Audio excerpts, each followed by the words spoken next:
ನಮಸ್ಕಾರ. ನಿನ್ನೆ ವಿಡಿಯೋದಲ್ಲಿ ಸುಬ್ರಹ್ಮಣ್ಯ ಸ್ವಾಮಿಯ ಜನನ ಹೇಗಾಗುತ್ತೆ ಅಂತೇಳಿ ತಿಳ್ಕೊಂಡು, ಮತ್ತು ಆತನ ಜನನಕ್ಕೆ ಮುಖ್ಯ ಕಾರಣ ಏನು ಅಂತಲೂ ಕೂಡ ತಿಳ್ಕೊಂಡು, ಶಕ್ತಿ ಸಾಮರ್ಥ್ಯದ ಬಗ್ಗೆನೂ ಕೂಡ ತಿಳ್ಕೊಂಡು, ಪಾರ್ವತಿ ಪರಮೇಶ್ವರರ ಮಹಾಶಕ್ತಿಯಾಗಿರ್ತಕ್ಕಂಥ ಸುಬ್ರಹ್ಮಣ್ಯ ಸ್ವಾಮಿ ದಕ್ಷಿಣ ಕನ್ನಡ ಜಿಲ್ಲೆಯ ಕುಕ್ಕೆ ಸುಬ್ರಹ್ಮಣ್ಯದಲ್ಲಿ ನೆಲೆಸಿದ್ದಾರೆ. ಅದು ಹೆಸರಲ್ಲೇ ನಾವು ನೋಡ್ಬೋದು, ಕುಕ್ಕೆ ಸುಬ್ರಹ್ಮಣ್ಯ ಅಂತೇಳಿ. ಸುಬ್ರಹ್ಮಣ್ಯ ಸ್ವಾಮಿ ಅಲ್ಲಿ ನೆಲೆಸಿದ್ದಾರೆ. ಹಲವಾರು ರೀತಿಯಾಗಿರ್ತಕ್ಕಂಥ ಸರ್ಪದೋಷಗಳ ನಿವಾರಣೆಯನ್ನು ಮಾಡುವಂತಹ ಸ್ಥಳನೂ ಕೂಡ ಆಗಿದೆ. ಇವತ್ತಿನ ದಿವಸ ನಾನು ಒಂದು ಮೆಥಡನ್ನು ಹೇಳ್ಕೊಡ್ತೀನಿ. ಈಗ ನಾನು ನೋಡಿ, ರೆಡ್ ಕಲರ್ ಅಂದರೆ ಆಯಲ್ ರೆಡ್ ಬಳೆ ಹಾಕ್ಕೊಂಡಿದ್ದೀನಿ, ಕಿವಿ ಓಲೆ ಮತ್ತು ಲಿಪ್ಸ್ಟಿಕ್ಕು ಕೂಡ ಅದನ್ನೇ ಯೂಸ್ ಮಾಡ್ತಾಯಿದ್ದೀನಿ. ಮುಖ್ಯ ಬಣ್ಣ ಅಂದರೆ ಈಗ ತಕ್ಷಣ ಯಾರಾದರೂ ನೋಡಿದ ತಕ್ಷಣ ರೆಡ್ ಕಲರ್ ಚೂಡಿದಾರ ಅಂತ ಹೇಳಬೇಕು, ಬ್ಲಾಕ್ ಕಲರ್ ಅಂತ ಅನ್ನೋದಿಲ್ಲ. ಮುಖ್ಯ ಬಣ್ಣ ಈಗ ರೆಡ್ ಇದೆ ಅಂದರೆ ಪೂರ್ತಿ ರೆಡ್ ಇದ್ರೂ ಕೂಡ ಒಳ್ಳೆಯದು. ಇಂತಹ ಒಂದು ಬಣ್ಣದ ಥೆರಪಿ ಅಂದರೆ ಕಲರ್ ಥೆರಪಿನೂ ಕೂಡ ಮಾಡಿದಲ್ಲಿ ರಾಹುಕೇತಿ ಶಾಂತಿ ಆಗೋವಂಥದ್ದು ಮತ್ತು ಸರ್ಪಗಳು ಶಾಂತಿ ಆಗುವಂಥದ್ದು, ಅದರ ಒಂದು ತೀವ್ರತೆ ಏನಿರುತ್ತಲ್ಲ ಅದು ಕಡಿಮೆ ಆಗ್ತಾ ಬರುತ್ತೆ. ಇದನ್ನ ನಾನು ಸುಮಾರು ಜನಕ್ಕೂ ಕೂಡ ಹೇಳಿದ್ದೀನಿ. 21 ದಿವಸ ಕಂಟಿನ್ಯೂಸ್ ಆಗಿ ಈ ಒಂದು ಬಟ್ಟೆಯನ್ನು ಧರಿಸಿ 2-3 ಜೊತೆ ಬಟ್ಟೆ ತೆಗೆದುಕೊಂಡ್ಬಿಟ್ರೆ ದಿನನಿತ್ಯ ಈ ಬಟ್ಟೆನ ಹಾಕೊಳ್ತಾ ಇದ್ದಷ್ಟು ಕೂಡ ಅಷ್ಟೇ ಇದೊಂದು ಕಲರ್ ಥೆರಪಿಯ ಮುಖಾಂತರವಾಗೂ ಕೂಡ ಆ ಒಂದು ದೋಷದ ತೀವ್ರತೆ ಏನಿದೆ ಅದು ಕೂಡ ಸ್ವಲ್ಪ ಕಡಿಮೆ ಆಗ್ತಾ ಬರುತ್ತೆ ಅಂಥೇಳಿ. ಬರೀ ಈಗ ಒಂದರಿಂದ ಅಂತ ಅಲ್ಲ, ಸುಮಾರು ಇವಾಗ ನೋಡಿ, ಈಗ ಒಬ್ಬ ವೈದ್ಯರ ಹತ್ರ ನಾವು ಹೋಗ್ತೀವಿ, ಏನೋ ಒಂದು ಕಾಯಿಲೆ ಇರುತ್ತೆ, ಆ ಕಾಯಿಲೆಗೆ ಒಂದೇ ರೀತಿಯಾಗಿರ್ತಕ್ಕಂಥ ಮದ್ದನ್ನು ಕೊಡೋದಿಲ್ಲ.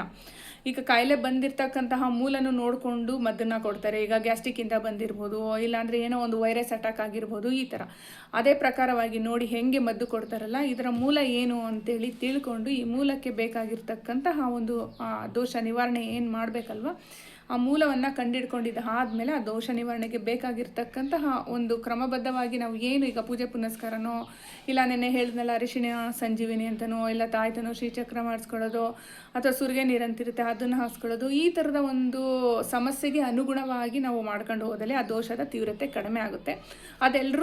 ಅದು ಎಲ್ಲಾದ್ರ ಜೊತೆನಲ್ಲೂ ಕೂಡ ಇದು ಈ ಥರ ಒಂದು ಕಲರ್ ಥೆರಪಿ ಮಾಡೋದು, ಇಲ್ಲ ಕೆಲವೊಬ್ರಿಗೆ ಮಂತ್ರ ಪಠನೆಯನ್ನು ಮಾಡೋದಕ್ಕೆ ಕೊಡ್ತೀನಿ, ಸುಬ್ರಹ್ಮಣ್ಯಕ್ಕೆ ಸಂಬಂಧಪಟ್ಟಿರ್ತಕ್ಕಂಥದ್ದು. ಅಂದರೆ ಸಾಧಾರಣ ಮಂತ್ರಗಳನ್ನು ಹೇಳಬೇಕಾಗುತ್ತೆ. ತುಂಬಾ ಇವಾಗ ನಮಗೆ ಗೊತ್ತೇ ಇರೋದಿಲ್ಲ, ಯಾವ್ಯಾವುದೋ ಮಂತ್ರಗಳನ್ನ ಈಗ ಬುಕ್ಕಲ್ಲಿ ಸಿಗುತ್ತೆ, ಟಿ ವಿಯಲ್ಲಿ ನೋಡ್ತೀವಿ, ಅಲ್ಲಿ ನೋಡ್ತೀವಿ, ಇಲ್ಲಿ ನೋಡ್ತೀವಿ, ಅವ್ರು ಹೇಳಿದ್ರು ಅಂತೇಳ್ಬಿಟ್ಟು ಪಠನೆ ಮಾಡೋದಕ್ಕೂ ಕೂಡ ಆಗೋದಿಲ್ಲ. ಪ್ರತಿಯೊಂದು ಮಂತ್ರಗಳಲ್ಲೂ ಕೂಡ ಶಕ್ತಿ ಸಾಮರ್ಥ್ಯ ಇದೆ. ಅಂದರೆ ತುಂಬ ಘೋರ ಮಂತ್ರಗಳಿರುತ್ತೆ, ಸಿಕ್ಕಾಬಟ್ಟೆ. ಅಂದರೆ ಇವಾಗ ಯಾವುದೋ ಒಂದು ವರ್ಡ್ ಇರುತ್ತೆ, ಇಲ್ಲಾಂದರೆ ಸೆಂಟೆನ್ಸ್ ಇರುತ್ತೆ, ಆ ಸೆಂಟೆನ್ಸಲ್ಲಿ ಏನಾದ್ರು ಸ್ವಲ್ಪ ಹೆಚ್ಚು ಕಡಿಮೆ ಆಯಿತು ಅಂದರೆ, ಆ ಒತ್ತಕ್ಷರಗಳಲ್ಲೂ ಹೆಚ್ಚು ಕಡಿಮೆ ಆಯಿತು ಅಂದರೆ ಅದು ಬೇರೆ ಅರ್ಥ ಕೊಡ್ತಾ ಹೋಗುತ್ತೆ. ಹಾಗಾಗಿ ಸಾಧಾರಣ ಮಂತ್ರಗಳಲ್ಲಿ ತುಂಬ ಶಕ್ತಿ ಸಾಮರ್ಥ್ಯ ಇದೆ. ಅಕಸ್ಮಾತ್ ಮಂತ್ರನೇ ಹೇಳಕ್ಕೆ ಬರಲಿಲ್ಲ ಅಂತ ಅಂದರೆ, ಈಗ ಗಣಪತಿ ಇತ್ತ, ಓಂ ಗಂ ಗಣಪತಿ ನಮಃ, ಇಲ್ಲ ಗಣಪತಿಯೇ ನಮಃ, ಇಲ್ಲ ಗಣಪತಿ ಗಣಪತಿ ಗಣಪತಿ ಅಂತ ಹೇಳ್ಕೊತಿದ್ರು ಆಗುತ್ತೆ. ಸುಬ್ರಹ್ಮಣ್ಯ ಸ್ವಾಮಿದು ಅಷ್ಟೇ. ಸುಬ್ರಹ್ಮಣ್ಯ ಸ್ವಾಮಿಯ ಮುಖ್ಯ ಮಂತ್ರ ಅಂದರೆ ನಾನು ಕಲ್ತಿರೋದು ಷಡಾಣನಂ ಕುಂಕುಮ ರಕ್ತರ್ಣ ಮಹಾಮತಿಂ ದಿವ್ಯ ಮಯೂರ ವಾಹನಂ ರುದ್ರಸೆಸೂನಂ ಸುರಸೈನ್ಯನಾಥಂ ಗುಹಂ ಸದಾ ಶರಣಮಹಂ ಪ್ರಪದ್ಯೆ. ಮತ್ತು ಭುಜಂಗ ಸ್ತೋತ್ರನಾದ್ರೂ ಹೇಳ್ಕೊಬೋದು. ಒಟ್ಟು ನಿಮ್ಗೆ ಯಾವುದು ಈಸಿ ಅನಿಸುತ್ತೋ ಅದನ್ನು ಹೇಳ್ಕೊಳ್ಳಿ. ಮತ್ತು ಮಂತ್ರಗಳ ಅರ್ಥವನ್ನು ತಿಳ್ಕೊಂಡು ಹೇಳ್ಕೊಳ್ಳೋದ್ರಿಂದ ತುಂಬ ಒಳ್ಳೆಯದು. ಮಂತ್ರಗಳು ಹೇಳಬೇಕಾದ್ರೂ ಸಾಧಾರಣ ಮಂತ್ರದಿಂದ ಏನೂ ಪ್ರಾಬ್ಲಮ್ ಆಗೋದಿಲ್ಲ. ಅಕಸ್ಮಾತ್ ತುಂಬ ಘೋರ ಮಂತ್ರಗಳಿರುತ್ತೆ. ಈಗ ಏನೋ ಒಂದು ಈಗ ಕಾಳಿ ಮಂತ್ರ ಅಂತಲೇ ತಿಳ್ಕೊಳ್ಳೋಣ. ಆ ಕಾಳಿ ಮಂತ್ರವನ್ನು ಹೇಳಬೇಕಾದ್ರೆ ಈಗ ಕಾಳಿಯ ಒಂದು ಎನರ್ಜಿ ಪಾಸ್ ಆಗುತ್ತೆ ಅಂತೇಳಿ ತಿಳ್ಕೊಡಿ. ಮತ್ತು ಅದನ್ನು ನಾವು ವಾಪಸ್ಸು ಈಗ ನೋಡಿ, ದೇವಸ್ಥಾನಗಳಲ್ಲೇ ನಾವು ನೋಡಿರ್ಬೋದು, ದೇವರಿಗೆ ನೈವೇದ್ಯವನ್ನು ಸಲ್ಲಿಸಬೇಕಾದ್ರೆ ಸ್ಕ್ರೀನೆಲ್ಲ ಹಾಕ್ತಾರಲ್ವ, ಆ ನೈವೇದ್ಯವನ್ನು ಸ್ವೀಕರಿಸಿದಾದ್ಮೇಲೆ ಯಥಾಶಕ್ತಿ ನೈವೇದ್ಯವನ್ನು ಕೊಟ್ಟಿದ್ದೀವಿ, ಸ್ವೀಕರಿಸಿದಾದ್ಮೇಲೆ ತಾಯಿ ಶಾಂತಳಾಗ್ತಾರೆ. ಮತ್ತು ವಾಪಸ್ಸು ತನ್ನ ಒಂದು ಗುಡಿಗೆ ಹೋಗುವಂತಹ ಸಮಯ ಇರುತ್ತೆ. ಅದನ್ನು ಅವ್ರಿಗೆ ಕಳಿಸೋದು ಗೊತ್ತಿರುತ್ತೆ, ಇನ್ವೈಟ್ ಮಾಡೋದು ಅಂಥದ್ದು ಗೊತ್ತಿರುತ್ತೆ. ಬಟ್ ಸಾಮಾನ್ಯ ಜನಗಳಿಗೆ ಇದ್ರ ಬಗ್ಗೆ ತಿಳುವಳಿಕೆ ಅನ್ನೋದಿರೋದಿಲ್ಲ. ಹಾಗಾಗಿ ಮಂತ್ರಗಳ ಪಠನೆಯನ್ನು ಮಾಡಿದಾಗ ಅದರಲ್ಲಿ ತುಂಬ ವೇರಿಯೇಷನ್ ಆಗುವಂತಹ ಚಾನ್ಸಸ್ಸನ್ನು ಕೂಡ ಇರುತ್ತೆ. ಹಾಗಾಗಿ ನೋಡಿಕೊಂಡು ಮಂತ್ರ ಪಠನೆಯನ್ನು ಕೂಡ ಮಾಡಬೇಕಾಗುತ್ತೆ.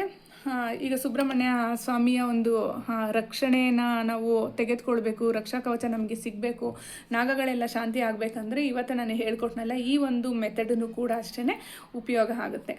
ನೋಡಿದ್ರಲ್ಲ, ಇವತ್ತಿನ ಈ ವಿಡಿಯೋ ಇಷ್ಟ ಆದಲ್ಲಿ ಲೈಕ್ ಮಾಡಿ. ಇನ್ನಷ್ಟು ವೀಡಿಯೋಸ್ಗಳು ನೋಡಬೇಕು ಅಂದರೆ ಸಬ್ಸ್ಕ್ರೈಬ್ ಮಾಡ್ಕೊಳ್ಳಿ. ಏನಾದರೂ ಪ್ರಶ್ನೆ ಇತ್ತು ಅಂದರೆ ಕಮೆಂಟ್ ಬಾಕ್ಸಲ್ಲಿ ಹಾಕಿ. ನನಗೆ ಎಷ್ಟು ತಿಳಿದಿದೆಯೋ ಅಷ್ಟು ನಾನು ವಿಡಿಯೋದಲ್ಲಿ ಹೇಳೋದಕ್ಕೆ ಇಷ್ಟಪಡ್ತೀನಿ. ನೆಕ್ಸ್ಟ್ ಇನ್ನೊಂದು ಒಳ್ಳೆಯ ವಿಡಿಯೋದೊಂದಿಗೆ ಭೇಟಿಯಾಗೋಣ. ನಮಸ್ಕಾರ.